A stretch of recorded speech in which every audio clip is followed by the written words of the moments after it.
আজ আমাদের বান্ধবী ললিতার আইব্রো ভাত আমাদের তরফ থেকে। না না না, ভুল বললাম, ললিতা নয়, বর্ষা। তাই প্ল্যান করেছি বান্ধবীরা মিলে সবাই ওকে আইব্রো ভাত দেবো।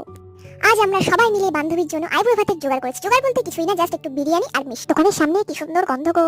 বান্ধবীগুলো এত বদকে একটু বাজারে আসতে চাইলো না, সে আমাকে আর বসে গিয়ে আসতে হলো বাজারে বিরিয়ানি মিষ্টি আনার জন্য। প্রথমেই তো মিষ্টি নিয়ে দিলাম, তারপরে বিরিয়ানি ব্যাগটা এত ভারী হয়েছিল হাতে ধরে যেন আনতে পারছিলাম না। তো যাই হোক, অনেক কষ্টে বাড়িতে চলে এসেছি। ও বাবা, এসে দেখি বান্ধবীরা সব রেডি হয়ে বসে রয়েছে, সেলফি তোলায় ব্যস্ত।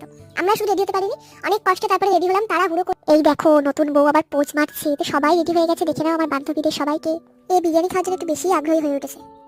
তাড়াহুড়ো করে শাড়িটা পরেই আবার চলে এসেছি ডেকোরেশন করতে। তো সবাই জানিও ডেকোরেশনটা কিরকম হয়েছে। আমাদের কাছে তো বেশ ভালোই লেগেছে, সমস্তটা সবাই মিলে করা হয়েছে, প্রত্যেকে হাত লাগিয়েছে। নতুন বউয়ের জন্য আনা হয়েছিল মাটন বিরিয়ানি, আর আমাদের সকলের জন্য আনা হয়েছিল চিকেন বিরিয়ানি।